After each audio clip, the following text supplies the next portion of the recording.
Hello अस्सलाम वालेकुम। ही जेको आहे सो मां आयुमि हेॾे अचानक त रोड थो ठहे पियो।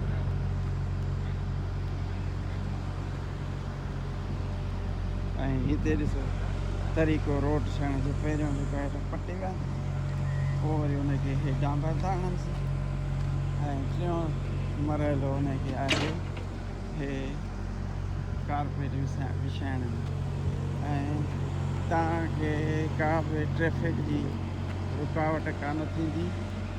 हिते जेको आहे सो हर शइ गाॾियूं बीठियूं आहिनि जेके उन में सामान जेको किचिरो वग़ैरह थिए थो उहो पटे ऐं वरी उन में विझनि था। हे जेको आहे हिननि जी वाल्वो कंपनी आहे जेका हे ॾिसो खणी ऐं जेका विझे थी त तव्हांखे मज़ो ईंदो तव्हांजे कमु करण में। ऐं हेॾो हे रोलर ॾिसो केॾो बहितरीनु नमूने सां अचे थो पियो।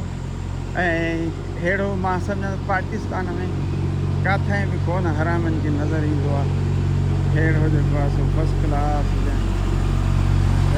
हीअ ॾिसो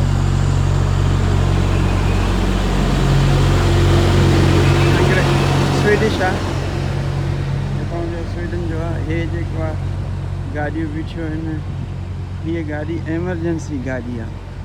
जेकॾहिं ख़ुदा न ख़ास्ता का ॻाल्हि थी वञे त हीअ इस्पताल जी गाॾी बीठी आहे, इन में सामान पियो आहे। ऐं हेॾां हू जेको आहे रोके वेठो आहे हिननि खे ट्रैफिक खे। ऐं जेको आहे हीअ जेको आहे अॻियां हिकिड़ो हो आहे ओल्ड हाउस जंहिंखे बियॉन्ड टॉप चइबो आहे। ऐं हिते हीअ असांजे शहर में असांजे मुल्क में किथे बि तव्हां आयो त राउंड अबाउट तव्हांखे न मिलिया हूंदा। हे जेके आहिनि से राउंड अबाउट आहिनि ठहियल। ऐं हिते जेका ट्रैफिक खे का बि तकलीफ़ न थींदी आहे। हीअ रोड ॾिसो, हीअ सफ़ाई ॾिसो, हे सिखो, हे पाकिस्तान खे ठाहियो, हे जेको आहे सो ज़ुल्म न कयो पाकिस्तान खे। इहे जोही चावला जहिड़ा अलाए मुकेश चावला जहिड़ा कुता जेके आहिनि, वरी वॾा कुता जेके दुबई वञी वेठा आहिनि, इहे कुता जेके आहिनि वरी हिकिड़ो वञी दादूअ में वेठो आहे जेको सम्झे पियो त मां वॾो को जेको आहे सो हेतिरनि सालनि में हो करे आयो आहियां, तीर मारे आयो आहियां। ऐं उनखे जेको आहे सो ज़ालिम खे मुराद खे सभु साईं असां वटि त हाणे तव्हांजा मिनिस्टर सभु पीर आहिनि, सैयद आहिनि। हे ॾिसो हे जेको आहे सूफ़ बीठा आहिनि, तव्हांजी मर्ज़ी आहे तव्हां वञी पटे खाओ। ऐं हाणे मां हिकिड़ो पटींदुसि, तव्हांखे तजुर्बा तौरु मूंखे ज़रूरत कोन्हे, मानी खाई आयो आहियां। पर जेको आहे हीअ ॾिसो केतिरो ख़ूबसूरत आहे।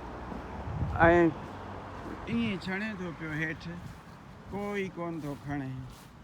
अलाह जो शान आहे। ॾिसो हे ॾिसो, हे ॾिसो टके धड़ी आहे, कोई खणी वञे भली खणी वञे। हे ॾिसो हे सूफ़नि जा ईअं जेके वण आहिनि ईअं हयां अथऊं। इहा कंहिंजी बनी न आहे, न कंहिंजी भली जेको आहे सो को राहगीर भली अचे पटे त पटे। हे जेको आहे सूफ़ केॾा भला आहिनि। त मां ॾेखारियां पियो तव्हांखे त हितां जी जेका आहे ॾिसो सफ़ाई, ऐं हितां जी ॾिसो जेको आहे सो हुकूमत। असांखे जेकॾहिं हिननि खे ख़राबु करिणो हुजे न त पोइ हिननि खे हिकिड़ो साल रुॻो सिंध जी हुकूमत वारा जेके वज़ीर आहिनि, उहे जेके मां हाणे छा चवां, उन्हनि खे गारियूं थियूं अचनि, उहे जेके आहिनि इहा इख़लाक़ी दाइरे मां हद मां वधी वेंदी त उहे हिननि खे ॾियो, हिननि खे पाण तबाह करे